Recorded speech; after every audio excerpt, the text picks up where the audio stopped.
Antes de mergulhar nesta história incrível, considere se inscrever no canal e ativar o sininho. Cada história aqui tem algo a dizer. E você não vai querer perder nenhuma.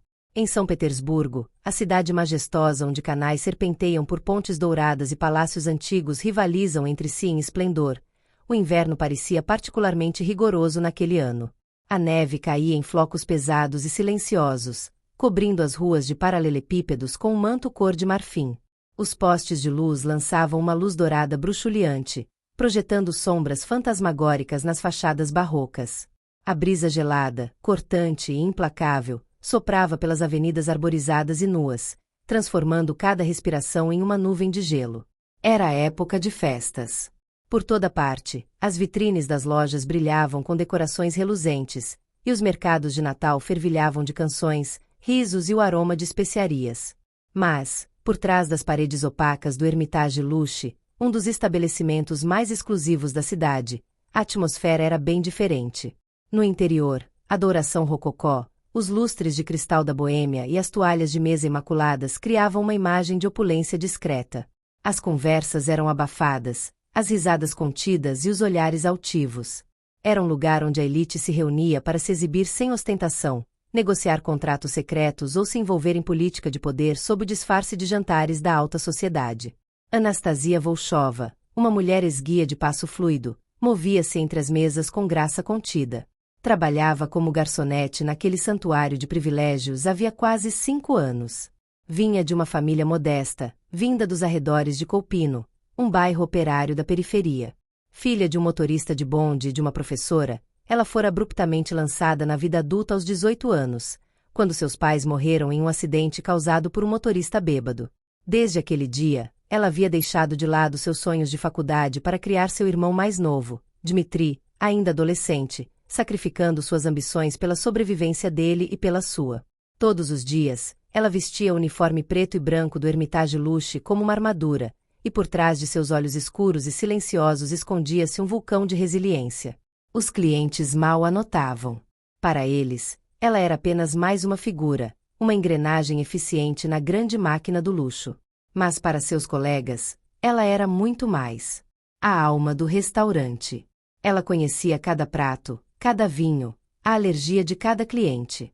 Sua memória era aguçada, sua paciência infinita e seu silêncio imbuído de uma dignidade que até os mais arrogantes sentiam sem saber como explicar. Naquela noite, porém, o ar parecia mais pesado que o normal. Por volta das 9 horas, as grandes portas do Hermitage se abriram em uma lufada de ar gelado. Uma pequena procissão entrou, vestida com casacos de vison e cachecóis de cachemir. À frente da procissão caminhava Ivan Petrovich, um dos homens mais influentes de São Petersburgo. Dono de redes de hotéis, shoppings e ações em diversos jornais, ele era a própria personificação do oligarca russo. Um homem enorme, de olhar duro, a testa marcada por rugas como um campo arado de desprezo. Seu nome era sussurrado com medo nos círculos empresariais, tão forte era sua reputação de manipulador inescrupuloso. Ele veio jantar com 3 conselheiros, incluindo um membro do parlamento, um advogado com aparência de lobo e uma mulher loira com um sorriso fixo, claramente mais decorativo do que qualquer outra coisa. Assim que chegou, Ivan disse num tom seco e cortante: "Reservamos a melhor mesa, não há que ficar perto da cozinha. Não quero esses garçons vagando a menos de 3 metros de mim." Entendido? O maitre curvou-se, visivelmente desconfortável, e gesticulou discretamente para Anastasia para que ela pudesse limpar a mesa sem ser notada. Ela deu um passo à frente, equilibrando a bandeja em uma das mãos, e colocou as taças de vinho com a precisão de um relojoeiro suíço.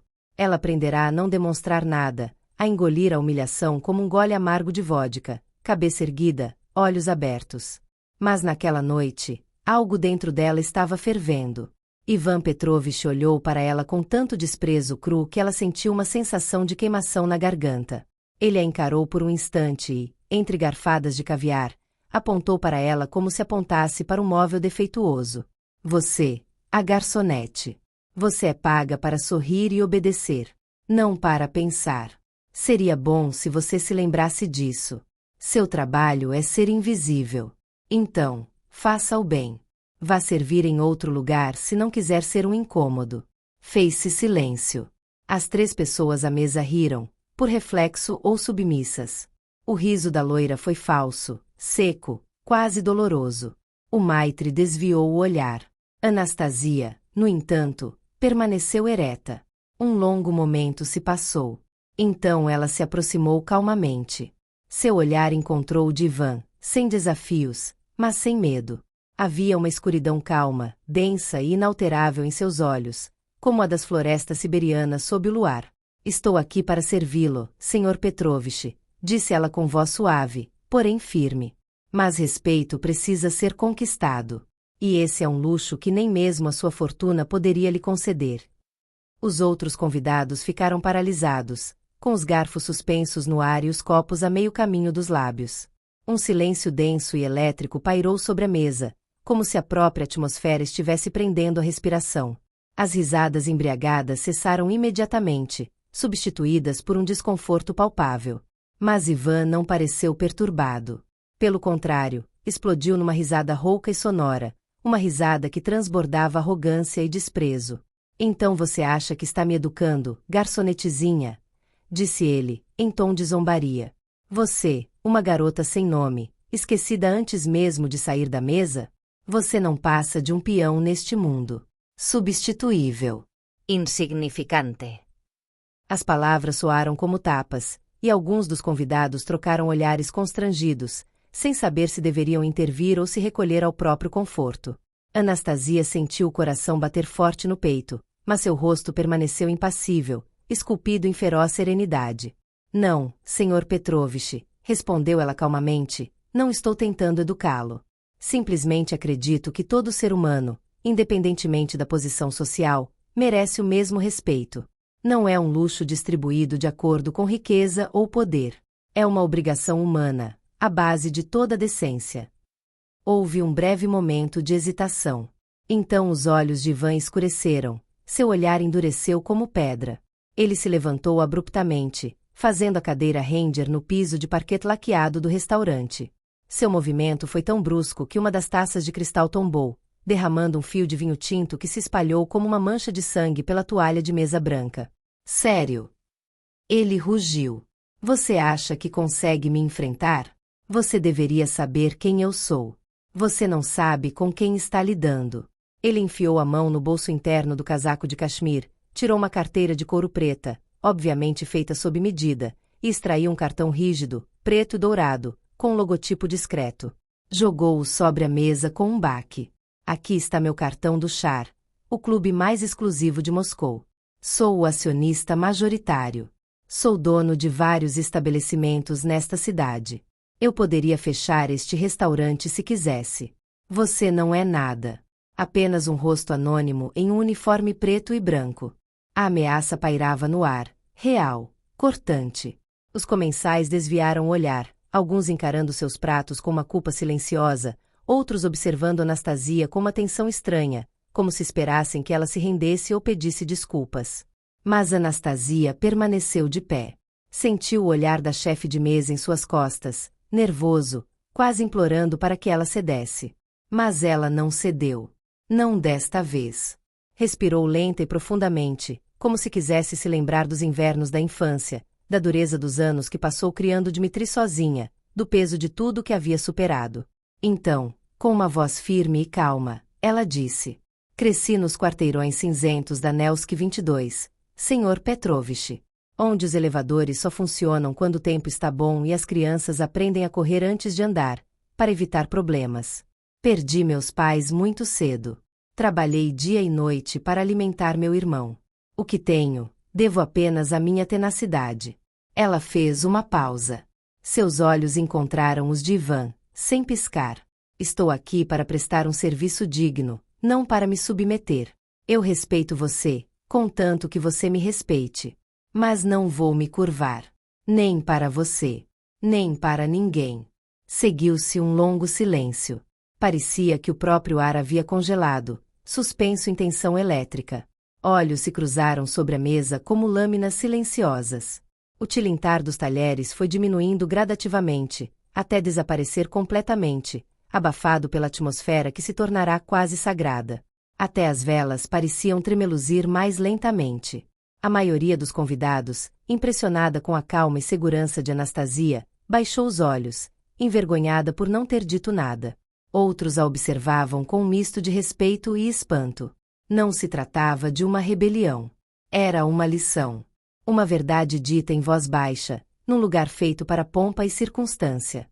Ivan Petrovich, por sua vez, não se moveu imediatamente. Seu rosto vermelho revelava uma fúria reprimida. Suas narinas dilataram-se. Ele finalmente cuspiu, em voz baixa, mas distinta. Quem vai perder com isso é você. Você vai ver. Sua voz, trêmula de raiva, sumiu no silêncio gélido. Ele se levantou abruptamente, sua cadeira rangendo contra o piso de parquet, seguido por seus 2 companheiros, envergonhados, mas covardes demais para contê-lo. Mas, quando estava prestes a sair da sala como um conquistador humilhado, uma figura emergiu do fundo da sala. O maitre, Alexandre Mikhailov, apareceu, ereto como uma coluna de mármore. Vestido com um terno de corte impecável, sua presença tinha uma qualidade imponente. Era um homem que não ficava sem ser interrompido, um homem cujo silêncio bastava para restaurar a ordem. Ele se aproximou calmamente da mesa, com o olhar percorrendo a cena. Com um simples aceno de cabeça, fez sinal para que a equipe se preparasse. Um sinal discreto, mas firme. Então, colocando-se entre Ivan e a saída, declarou em tom calmo, mas com autoridade indiscutível: Senhor Petrovich, se decidir sair deste restaurante sem pagar a conta, serei obrigado a entrar em contato com as autoridades por roubo de serviço. Aqui, respeito é uma exigência, não um favor. Independentemente da sua riqueza, você está sujeito às mesmas regras que todos os nossos clientes. Um murmúrio silencioso de aprovação ergueu-se de algumas mesas vizinhas. Os colegas de Ivan trocaram olhares incertos. O magnata, confrontado pela primeira vez com uma figura de autoridade que não se intimidou ao ouvir seu nome, hesitou por uma fração de segundo. Então, com os lábios franzidos, tirou um maço de notas do paletó, jogou-o sobre a mesa com um gesto de desprezo e murmurou entre dentes: Você não tem nada a perder esperando. E ele se virou, sem dizer mais nada, esbarrando levemente em um garçom ao passar. Ao passar pela porta, ela se fechou com estrondo atrás dele, como um sinal de pontuação para sua queda silenciosa. Um sopro invisível pareceu libertar a sala. Lentamente, as conversas recomeçaram, a princípio em voz baixa, depois mais livremente. A atmosfera recuperou o ritmo, mas nada mais era o mesmo. Um novo respeito pairava no ar, intangível, mas palpável, como uma brisa discreta varrendo os restos de uma tempestade. Anastasia, por sua vez, permaneceu imóvel por um instante antes de retornar ao seu posto. Seu andar era o mesmo, mas seu olhar havia mudado. Ela agora carregava consigo a prova de que mesmo os mais poderosos podem ser contidos pelo peso da dignidade. Naquela noite, ela não dormiu. Não por preocupação, mas por causa daquela energia especial que acompanha os momentos em que se decide não se curvar mais. Ela se sentia forte, ereta, viva.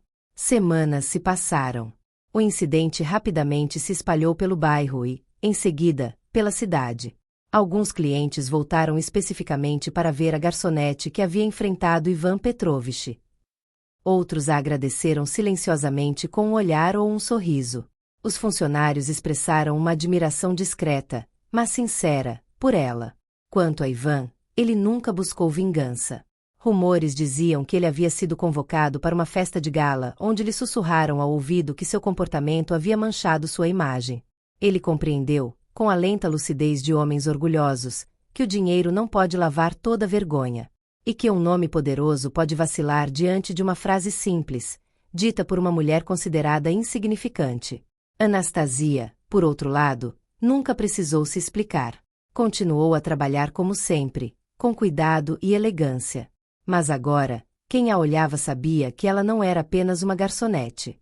Era uma lembrança viva daquela noite em que a arrogância se estilhaçou contra a rocha da dignidade.